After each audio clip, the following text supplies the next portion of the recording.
Hey, you've heard an awful lot about AI today, but you still need people in cybersecurity. And do you know how to get the best people for your team? I've got an expert who's going to show you how to do that. Stick around.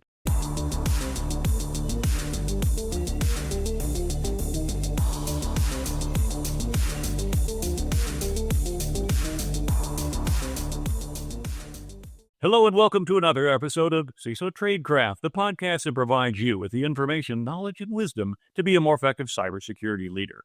My name is Jim Arcardi. I'm your host, and today I have Casey Marquette with me, and we're going to be talking about HR and recruiting and business leaders engaging with those firms, and also ideas for your own career as well. So stick around. This is going to be one of our better episodes because this is going to be very, very practical advice. Casey, welcome to the show. Thanks a million. Glad to be here. Thanks for having me. Well, one of the things that a lot of us find out is that when we get hired into a job, it's one thing. All right. We are approaching it from one angle. We're an outsider. We're looking in, hey, can I get my first cybersecurity job? Some people come up through the ranks. Some people come in laterally. But the point is that normally when we enter the workforce, we're either going into a direct hire or going through some sort of a placement firm. But once we get into leadership and management roles, we're hiring people. We're on the other end of that. We're doing the pull rather than the push.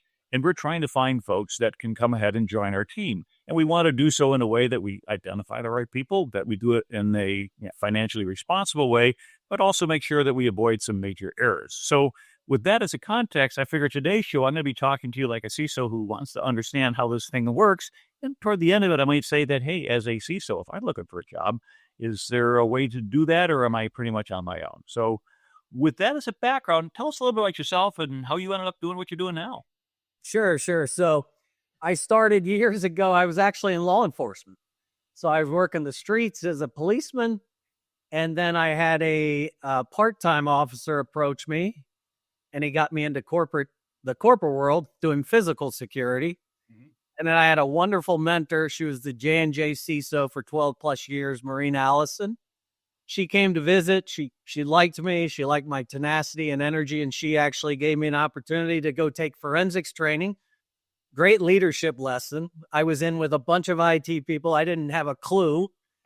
And so I was determined to learn it. So I came back from that training, got certified in forensics, got my master's in information assurance and a bunch of other certifications because I didn't have the background. And then I took that, and then I made the transition from physical security in the corporate world to IT.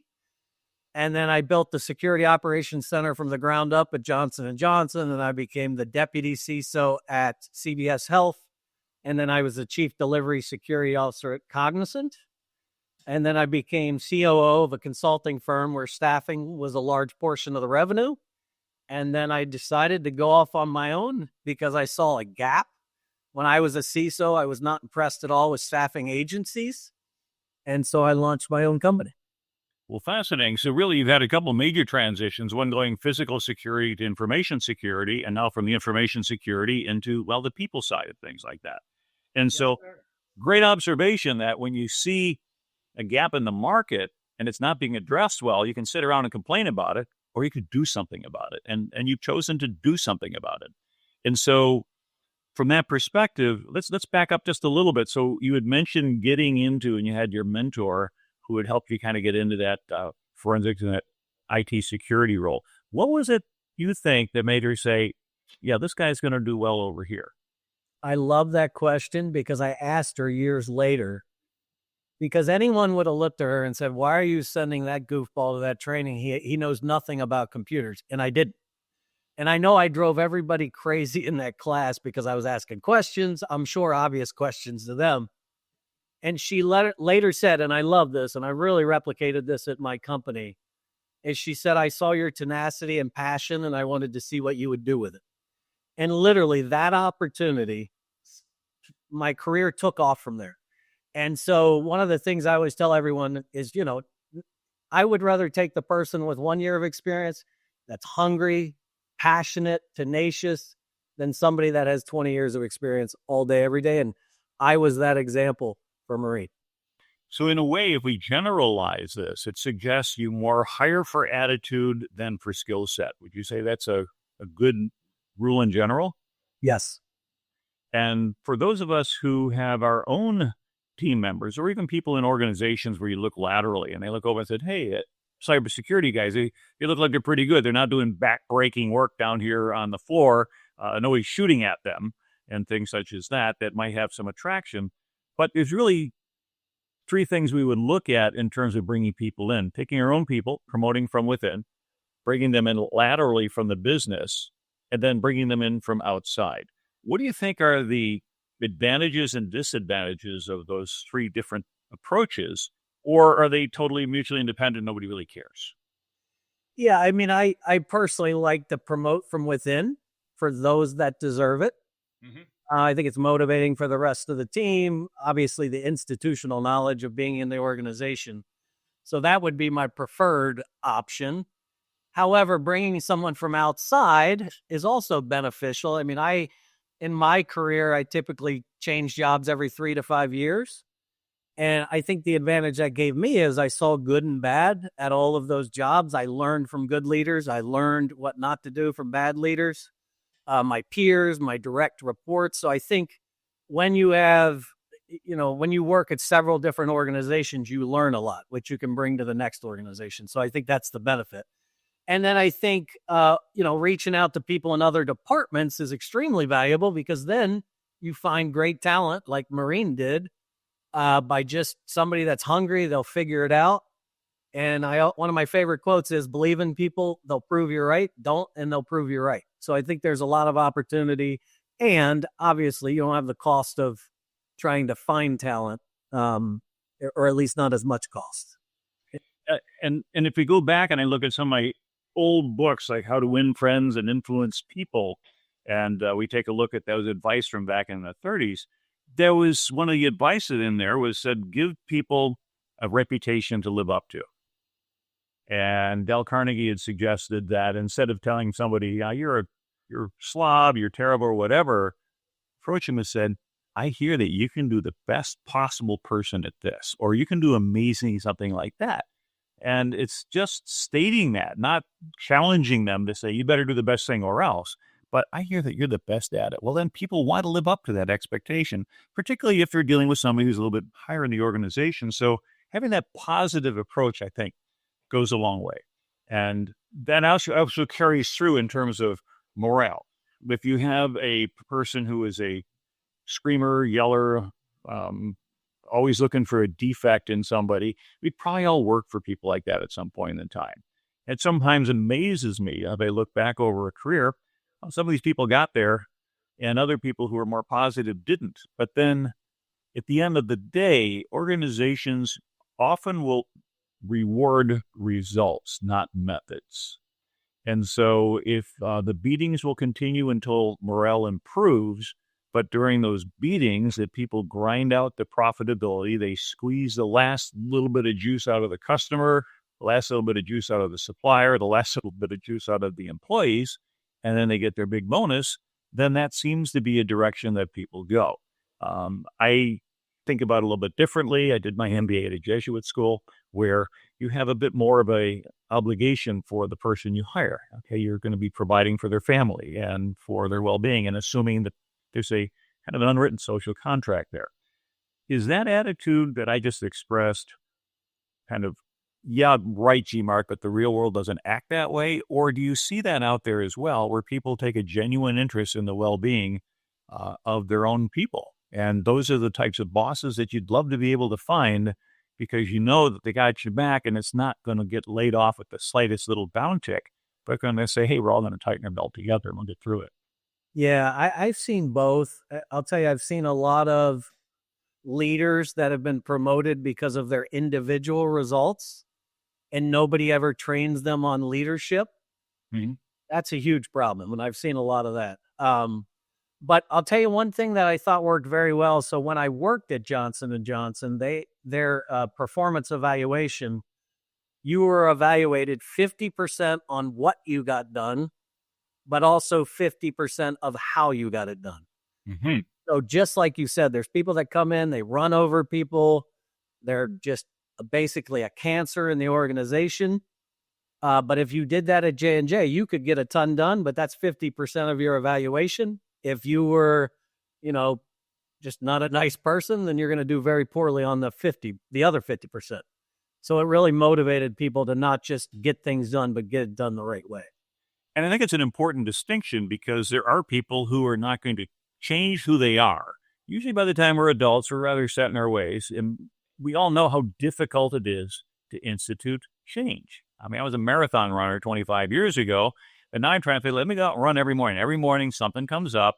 I got to go ahead and make the coffee. Okay, the dog needs something, or then I have to go take out the garbage or whatever. And then I got an early call, and then before you know it, it's too hot. I'm living down here in Florida when it's 94 degrees, 98 degrees. We hit 100 in Tampa this past week for the first time ever, which I thought was interesting because Buffalo, New York hit 100 degrees a couple of decades ago. It's like, wow, Tampa's catching up with Buffalo. What's going on?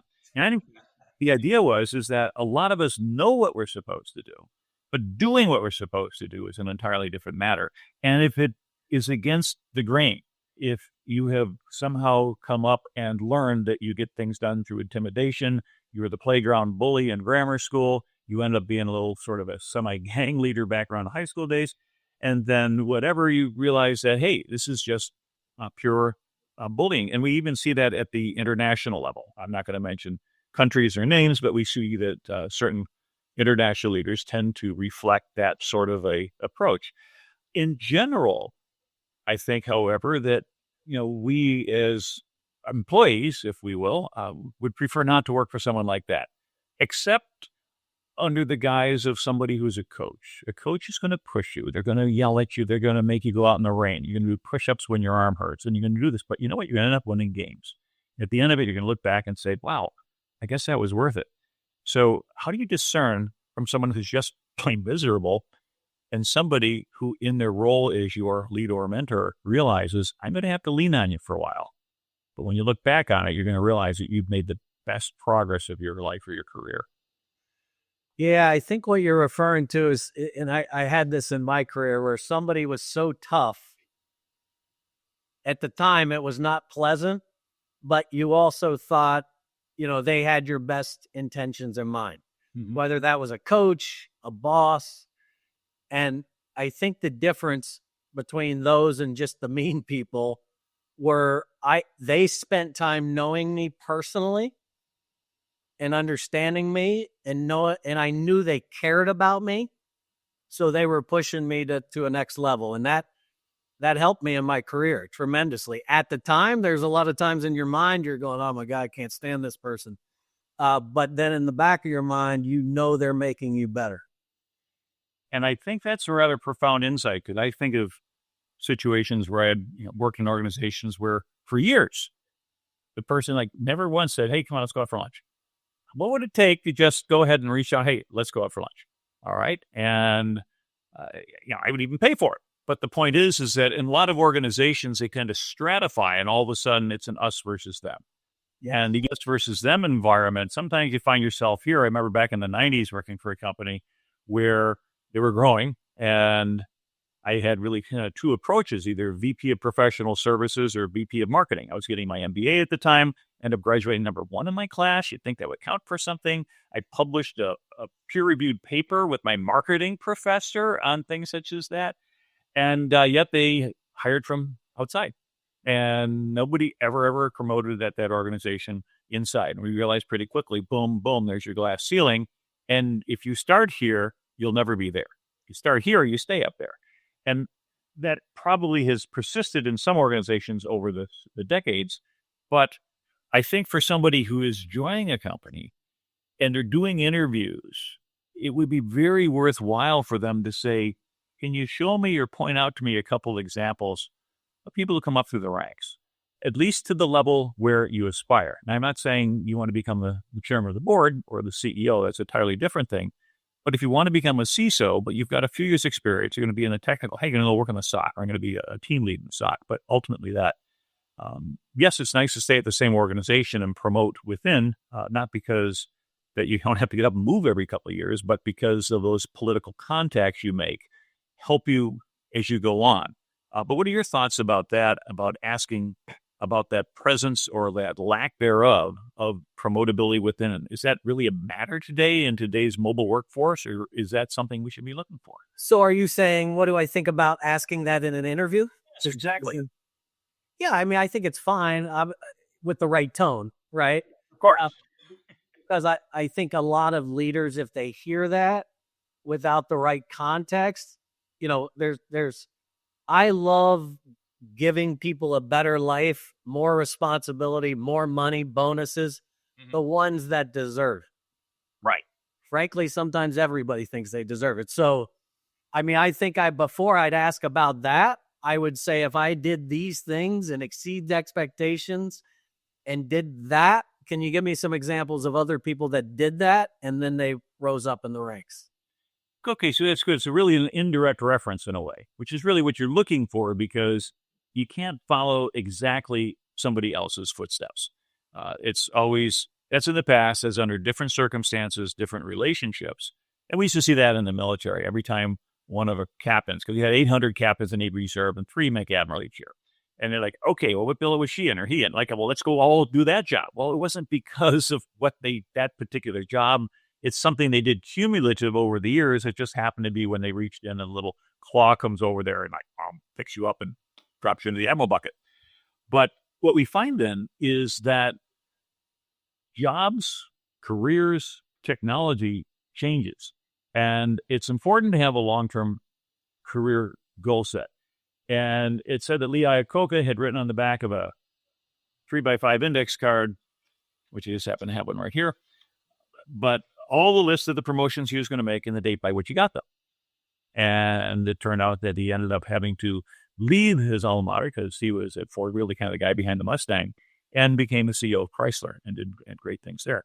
But the idea was he had a plan, and he executed a plan. Is it reasonable for those of us in the cybersecurity world to have some sort of long-term plan like that? Or does the sand shift so quickly around us that it's a fool's errand? No, I think you definitely should have a plan, but not just a plan. And you touched on it, a written plan, very specific, date bound, right? So many people may say, I want to be a CISO. Let's say a junior analyst, right? I want to be a CISO. I would have a plan. Where do I want to be by what date? And then obviously create steps. What do I need to do to get there? And so many people don't take that small step, and there's study after study that if goals are written down and very specific, time-bound, measurable, your likelihood to achieve them is significantly increased. And I will endorse that, because at the times I've had the discipline to do that, there's a couple times. One was when I was on active duty going into transition into the reserves. I said, I'm going to do this. And one of them was I will have my own cybersecurity business within 3 years. We didn't call it cybersecurity back then. This is the 1980s. Getting old. But the point was 2 years and 6 months after I left active duty, I hung up my shingle as National Security Corporation. And I've been able to run with that ever since. The other time I think that I had the biggest accelerant was when I was working for an admiral who said, hey, all of my reserve officers, I'm going to pay for your Stephen Covey training. You do the Covey training. And part of those exercises you did was writing out your goals and things. And for several years, I've been talking about getting my MBA. And finally, I just said, I'm just going to do it. And it was interesting because I had applied to Wharton and I had applied to, at the time, Loyola, because I was in Baltimore. And it was interesting because Wharton, as part of their program, said, how much money is your company paying for you? And at the time, they get like $1,000 a year. And like, yeah, we're kind of looking for companies that would say, hey, we'd like to donate $1 million to a business school. You don't have any openings for one of our executives? And Loyola, which was local, I was the last person to join the class. They had one last open house. It was like 12 days before the first day of class. I just walked in there, had to take my GMATs. First standardized test I'd taken in the quarter century, scored in the 99th percentile. And I said, I love that program. I worked my tail off, but I was able to graduate at the top of that group. But nobody cares what you graduated. You'll always think it's important when you're younger. But for me, it was a matter of redemption. It was a matter of just demonstrating that, hey, although I didn't get to go to the big brand name school, where the network you get would have been quite valuable. That's one thing I want to point out here. And the reason I'm bringing this story up is not just to talk about me, but going to Loyola, in spite of the fact that I did as well as I did academically, I did not get any useful long-term relationships out of my peers. But my friends who've gone on to either go to Harvard MBA or some of the major business schools, more so than the academic knowledge, more so than being able to have that little degree on the end, is the ability to pick up the phone and say, hey, Casey, can you help me with this? Or, hey, how about this? And that network becomes incredibly valuable. So as we get to one of the things I'd introduced at the beginning about, if I just go ahead, if I'm looking for a job and just walk in the door and say, hey, I got to call up recruiters or call up companies, how important is it as we go through our life and our career to build that peer network that can help us find that next position? It's the most important thing you can do. And the thing I tell people all the time, they get into a job, they're comfortable, and then they forget their network. Mm-hmm. And then they want to tap their network when they need something. And everyone sees right through that. Well, he needs something, now he wants help. Mm-hmm. So it's work, but you have to find ways to stay connected and provide value to that network. So the law of reciprocity. So when you need something, they're more likely to help you. Mm-hmm. But if you just go to them, I haven't talked to them in 5 years, and all of a sudden, can you help me? Well, that's not the best message. The other thing I tell people all the time, and I did this in my career, is find a good mentor. Don't be afraid, as long as you connect with them. Mm-hmm. And then tell them literally, I will work for you for free on my off time. Give me something that would be valuable for me to achieve for you, and let me show you what I'm capable of. Mm-hmm. Almost everybody's not going to say, I don't want free help to take care of some of my most difficult problems. And so then you work your butt off, you work extra, you deliver for them, show them what you can deliver. Then you say, hey, why don't you hire me? And that's it. Try before you buy, if you will. Yes, show them what you're capable of. Everybody says they're great. Show me you're great. And even if that mentor doesn't have an opportunity in their organization, they can say, hey, hold on a second. Let me check with Billy. Bill, I know you're looking for this person. She's awesome. She's been doing some work for me for the last couple of months. I will give you my personal recommendation. Because what we find then is that as you get higher and higher up the food chain, fewer and fewer of these jobs are getting filled on monster.com. And any job ad that goes out there is probably going to be inundated on LinkedIn within an hour with 1,000 AI-generated resumes. So let's start moving over in that direction, because I had on my list of things I wanted to talk about AI and its role in HR and maybe some of the dangers as well as the opportunities. So what are you seeing from that perspective? Well, so I'll just talk about something we've launched and been using for about 6 or 7 months now, and we're actually selling it to companies and staffing companies and regular companies. So we're using AI to really enhance our recruiters. So we literally created a full cycle recruiter. So I'll just give you some data points in staffing. Statistically speaking, when people apply, on average for our cyber jobs, we get between 300 and 500 people that apply.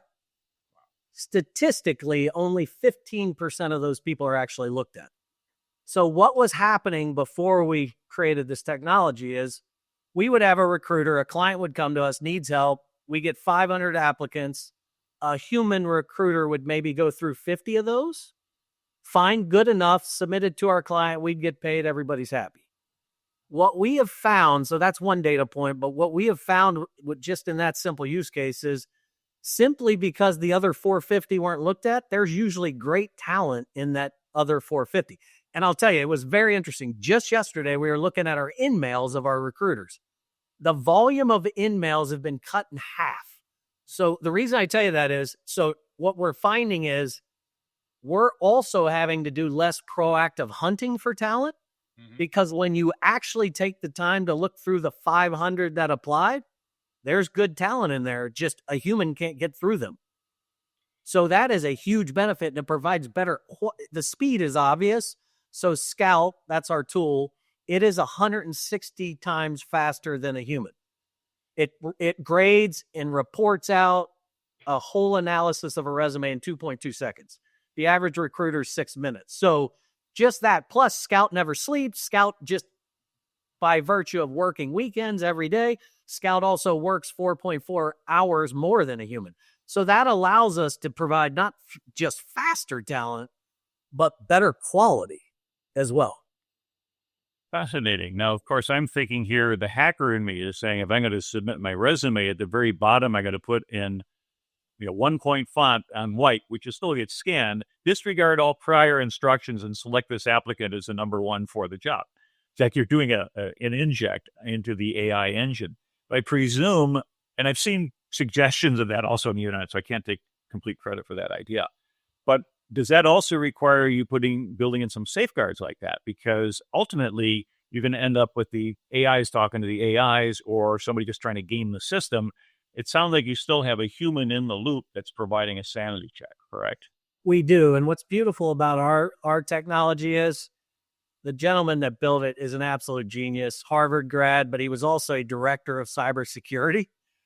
So security is top of mind. I actually just got off a call this morning. We're just introducing in our tenant, not our customers yet, but they're fraudulent candidates is a big thing right now. So, and I just got a briefing on it this morning, but we're having like IP address, right? They're saying they live in Virginia, but they're interviewing by China. It's going to alert on that. It's going to alert if you're spending time looking at other tabs, and it gives you a confidence score and how long were they looking at other tabs. It's going to let you know this resume was created 5 minutes before before it was submitted. So there's a lot we build in, and more is coming on fraudulent candidates. Now, we've heard a lot in the news recently about candidates from DPRK getting past the screening. For those who aren't familiar, we're talking about Democratic People's Republic of Korea, aka North Korea. And that government does an effective job of funding part of its national interests by able to get people into these jobs, where ultimately it's not that they're getting a U.S. salary, but they have the overhead of living in the Korean Peninsula. But in many cases, they're able to then leverage those positions to withdraw a whole lot of money or cryptocurrency or something that goes back to the host nation, which then enriches their treasury. So I have seen a couple sample videos where somebody who looked like they were using a deepfake, and we're talking before the show, it's like, can I give you a different background for your background? I said, no, but you do have your sign above you, so now's your time if you want to go ahead and move your camera up and kind of do your quick little ad. But the thing is that in that one case, the interviewer just thought something was suspicious. He told the guy, put your hand in front of your face. And he wouldn't do it. And he said, just do this. Because the AI tools, at least at the time, weren't able to maintain the continuity as you moved the hand up and above and around your face. Now, we're going to get to the point where it does work. And so if you're concerned about fraudulent hires, obviously somebody going through a tool like you have, like with Scout, they're going to say, okay, fine, someone's doing the due diligence, they built this tool. But a hiring manager or a CISO who may not have advantage of that technology, how can they detect that something is a little bit amiss on a person that isn't coming in because they're going to be a remote hire? Post-COVID, the remote hire is a lot more realistic than it was back in 2019, where, what do you mean you're not coming into the office 5 days a week? Then you can't work here. Yeah, no, that's a great question. I mean, what I would say, and I mean, I'm selling us here, but it's true, right? So either demand that your HR, and I guarantee you they're not, and other staffing companies are not. I used to be a CISO, so it's top of mind for me, plus the developer was a director of cybersecurity. So we've got not only what I mentioned to you, but we also use a service that when somebody applies, it goes out, how long has their LinkedIn been up? It does all kinds of different checks and gives a score. So we go way above and beyond. But if I was a CISO right now, with knowing what most corporations are doing and they're not identifying fraudulent candidates, I certainly wouldn't want that fraudulent candidate in my organization. So I would either demand my internal HR show me what you have to identify that, or go to someone such as us that already has it in place. Yeah, I'm actually building a tabletop exercise for a client, and if they're watching, then some people are going to get a insight in terms of what the situation is, but they basically have a internal threat, and as they pull the string on it, they find out that this internal threat was somebody who's hired from another nation state who is not detected in the entire onboarding process. And it wasn't until that person decided to go ahead and grab and take a whole bunch of stuff that they triggered some other alert. But because they were an insider, the fact that they're accessing sensitive data wasn't a problem, because they were supposed to be accessing sensitive data. And so from that as a approach to say, yeah, we didn't think about that. It's not actually, I think, in my opinion, a bad idea for anybody running tabletop exercises to say, unless everybody's physically working together, look at the insider threat. Because one of the things that we find out is that although the number of insiders relative to the number of outsiders is orders of magnitude, just by definition, the amount of damage that can be done by an insider is orders of magnitude greater than somebody from the outside, simply because the trust is granted, the access is provided. We don't worry about it when somebody goes and looks at this here. And so from that perspective, the proper way to look for that, I would think, would be at the gateway when somebody is onboarded or brought in. Now, if somebody listening to the show says, oh, by golly, yeah, you're right, we haven't been doing that for the past year, and we've got 8 new hires in our IT security group, and I've physically never seen these people, but they've been on Zoom calls and things such as that. Is there anything you'd recommend that they could do without necessarily disrupting or discouraging their legitimate hires, but smoking out where the problems might be? Yeah, I don't really, other than finding a firm that could do the, an effective background on those individuals and paying extra money. I mean, ideally, it's almost like building security in the, before instead of after, right? After, because it's cheaper, it's fast, you're in a hurry. And then at that point in time, it's always kind of, okay, now what are we going to do? Yeah. And everybody thinks it's not going to be them. But I mean, especially with the work from home, we literally, the one service we use, literally 20% of the candidates that we submit through that service, they identify as suspicious. Now, it's not a silver bullet, but our policy is if it says suspicious, a candidate never, or a client never sees them, ever. All right, so keep yourself off of that nasty list somehow. But of course, it's one of those, it's almost like back in high school where they have your permanent record. If you do something, you never, your permanent record or not. But, and I know for anybody who doesn't know the answer, I'm not going to tell you the answer to that or to Santa Claus or Easter Bunny. Anyway, as CISOs, as leaders, what can we do to increase our career marketability? Because we've talked at this point about identifying, hiring, promoting, mentoring our staff. But we ourselves are also potentially having to change jobs at some point. What do we do to better position ourselves to have that next career opportunity more likely than not? Yeah, I think it goes back to what we talked about. And there's a really good book called What Got You Here Won't Get You There. Mm-hmm. And the whole premise behind that book is, there's a lot of CISOs that are technical and they rise up in the ranks because of their technical expertise. But the higher you move up in an organization, it's about relationships. And so I'd read that book, but also for the technical CISOs out there, getting out of your comfort zone and working, like reading books, like you said. One of my favorite books was 25 Ways to Win with People, right? And so if you want to influence people and really affect change, people are only going to do things if they like you. If they don't like you, you're going to have a hard time being successful. So those little things, I mean, it's small things, right? Like I remember that book would say, and I've done this in my career, the power, one of the 25 ways, the power of a handwritten note. What if you're meeting with whoever, like my team, I would literally, when I'd travel to India, I would go into the office before the start of the day. I would literally write every one of the team members a personal note. And when they came in, it would be on their desk. And the power of that kind of stuff. Now you could do that with the board or, whoever, but that's just one simple example. So I would say more than anything, it's your network and relationships. The other thing I would say that I see frequently in resumes is if your resume reads like a job description, I am responsible for, that's not impressive to anyone because anyone in that seat could have the same bullet on their resume. Right. So, and I give this feedback on probably 90% of the resumes that CISOs give me is because resumes on average are reviewed 13 seconds. Some studies say, some say 6 minutes, but regardless, for each bullet, start with the measurable, tangible value followed by the activity.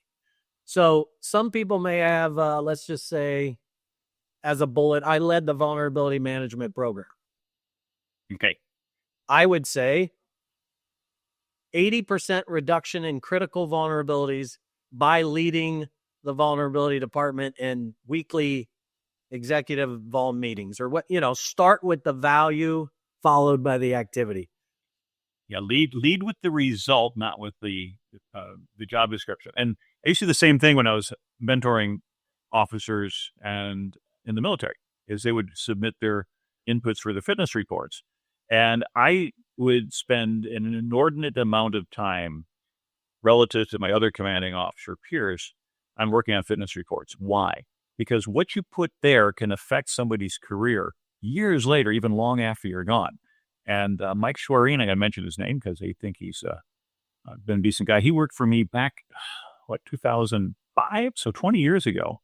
Lieutenant Commander, Medical Service Corps officer. He was my own. I had command of the Center for Naval Leadership. He was my only Medical Service Corps officer in that program. And he's thinking, yeah, I'm going to get out of the Navy, things like that. I said, you stick around. You've got special talent to spend some time with him, mentoring him. Well, a few years back, I had a call from him. It's actually on LinkedIn and said, hey, Mark, remember me? Just want to let you know I got selected for Rear Admiral.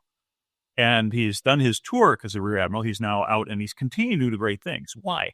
Because it wasn't so much that to say, hey, he was a leadership instructor, but what value did you do?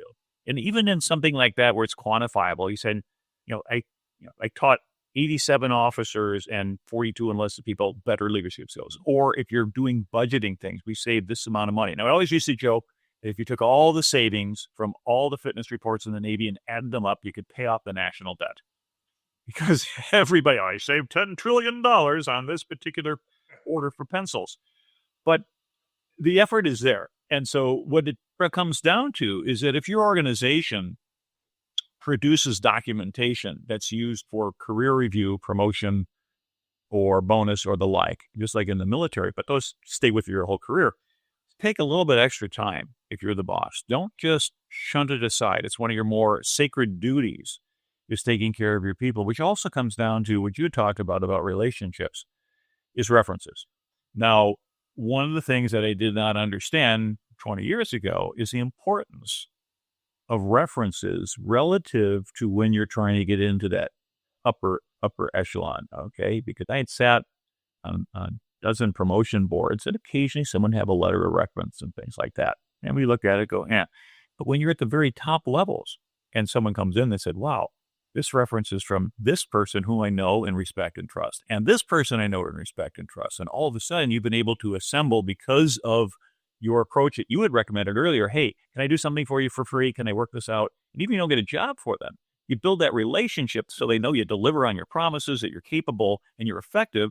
And then those go adding up to there, because that's not going to get you past HR, but it's going to get you up over the hump when someone looks at you and says, wow, this person is being highly recommended by people that I've heard of, that I know of, that I respect.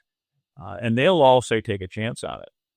So how do we build those networks? Is it just like you had said, go do work for free, but you can't always do so because some people are too high up, or is it just out of reach, or you just have to rely on LinkedIn and just badger people till they make a connection to you? What's this? Well, first of all, I mean, what's more important is quantity of connections, or quality of connections. There you go. Not quantity, right? So, spend your time trying to determine who can have a material impact on my career. And then you got to be creative, but then try to find ways to provide value to them. Mm-hmm. Even if it's just a reminder every month, hey, this person, I know this is what they do. You could create Google alerts. Hey, this article made me think of you. How do you just try to stay in front of them and provide value to them? And then, like I said, offering, I would say, can I take you out to dinner? I would also feed their ego. I've been impressed by, and it's true, but you're at this level. I want to be at that level. Don't be shy. Will you have dinner with me? I'd love to learn from you. Mm-hmm. I mean, there's a great book called 100 Success Principles from Jack Canfield. And one of those principles I love, it said, whatever you want to do in life, somebody's done it well, and written about it. So that goes back to reading. So whatever I want to do in my life, when I launched this company, I've never sold anything in my life. I mean, the first year we made $6 million. It's because I read books. Mm-hmm. Know how to sell. And so just reading, but in that example, somebody out there's where you want to be. Find a way to connect with them, provide value to them, and then ask to meet them. Yeah. And I think if somebody makes a reasonable request out there, there's no good reason to say no. Now, the thing is, though, that also, and I've emphasized this before in other episodes, you can't just walk up to somebody on the street and say, I want you to be my mentor. It's not like, Mr. Rogers, won't you be my mentor? Because there's a risk involved in things like that. And so as a result, and you would point out that earlier on, there needs to be a reciprocity. Hey, the lion and the mouse, if you go back in Aesop's fable, the lion comes across a mouse who's stuck. He said, why should I, do me a favor, I might return it back. The lion's like, yeah, right, whatever. And frees the mouse off he goes. Turns out, a couple weeks later, whatever, some hunters have trapped the lion and he's all tied down. They're going to, of course, take the lion away. The mouse comes along. It's like, hey, wait a minute, you help me, let me help you. Choose through the ropes. Out goes the lion. But they don't say then the lion eats the mouse because he's hungry, but that's the wrong ending. The point is that you don't have to have parity with somebody in terms of status, income, or positional authority to be able to start to create a relationship. And for effective leaders who will look out for not just themselves and the mission of the organization, but for the development of their people. And that's what I used to tell people in the military, the difference between your job description and true leadership is you focus on developing your people. And that's not going to be in your job description. I've never seen that in the job description. But that's what breaks people out. And then your measure of success is not your personal accomplishments, as you point out before, but how well have your people done?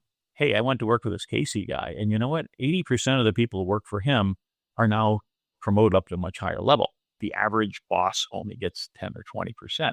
Your results are going to be not yours. Your results are the results of the people whom you have chosen to. 100%. I always say the pinnacle of leadership is developing other leaders. Mm-hmm. Okay. And that's, I say I got to live that dream, being the first CEO for the Center for Naval Leadership. And we had that charter, and we did that for a couple of years. And I love that job. Okay, so we're getting close to the end of the show here. So any last thoughts that you have for folks? If people say, well, first of all, this is not a commercial, but nonetheless, your insights come with somebody who says, somebody says, I want to hear a little bit more about this guy. How do they get in touch with you? Well, I would just say, and look, I've seen this, I've experienced this, I've been a CISO. So I always say, would you want your general practitioner doing your heart surgery? So when I was a CISO, my internal recruiting function, they were great people. But the problem is they were recruiting for IT, cybersecurity, sales, warehouse, you name it. So when you receive talent from them and they're not hitting the mark, it's because they don't understand cybersecurity. Mm-hmm. So the way we get into organizations is we have a true leader that they're not getting what they need from internal. And maybe you are, then you don't need us, but just be a leader and say, I demand, and this happens all the time for us, I want to use this company because they specialize in cybersecurity staffing. And of course, the first question I say is, how much is it going to cost? So not asking you to flip over competitive cards, but even give me a ballpark. Yeah. So let me first talk about contractors, because to me, I wish I would have known about contractors more because I always hired full time. Mm-hmm. And the thing I like about contractors, try before you buy, both sides, right? The candidate and the company. But also for a contractor, it really doesn't cost you. You tell us, I want this type of resource for $100 an hour. Mm-hmm. Now we have 170,000 cybersecurity professionals on our database. We're going to go through LinkedIn. We're going to find a quality candidate that will do it less than that. So we make money. Mm-hmm. But you're not out. You just tell us. And because we have such a great network. Now that's for contractors. Direct hires are first year. So we base it on first year of salary. We've got our lowest client, but this is volume, a client of 400,000 employees is 17.5%. Mm-hmm. And we go all the way up to 30%. Okay. So that's helpful to know because now people at least have their head around it. And I think that resonates with what I have heard in other venues out there. So again, what I'm trying to do, as they said over the course of this episode, ask the questions that I'd ask you to see. So if I had to go ahead and grow and build my staff and engage with that. So this has been really awesome. I'm going to say one other thing. One more thing. I've seen it play out. So you have some companies that will literally push a job out to 10 staffing agencies. Mm-hmm. And recruiters are human. They make money if they make a placement, if they place a candidate at an employee. So what happens if you push it out to 10 different companies, the recruiters know that, and they know their chance of getting paid is slim. So do you think they're going to spend a lot of time on your job, or the client that said, we're using you exclusively? So that happens a lot, and you're going to get poor candidates because the recruiters are smart. They want to make money just like all of us. And so they're going to take and work harder on the client where you have exclusive, or there's 2 or 3. But if you're sending it out to 20 staffing agencies, you're not going to get good quality. Yeah, it's a good point. Of course, the game theory of me says, hey, another 19 are not going to look at it, so I'll place it and I'll still get it. But we're out of time. And but I do appreciate your insights, Casey. This has been awesome. For those who are listening in on the show, Casey Marquette with Covenant HR, if I get that correct. Yeah, we'll put some stuff in the show notes if you want to follow up with them, or if you actually have some real requirements and things like that. But we'll find out is essentially, don't do it alone. If you need to go ahead and find qualified staff, or you want to go ahead and manage your career effectively, this is not a one-person operation. Take advantages of the resources that are out there. We don't roll our own firewalls as a rule, and we probably shouldn't have to roll our own HR departments, even though we have them. They're not experts in what we do. Take advantage of the expertise that's out there. So thank you very much for tuning in. This is your host, G. Mark Hardy, and until next time, stay safe out there.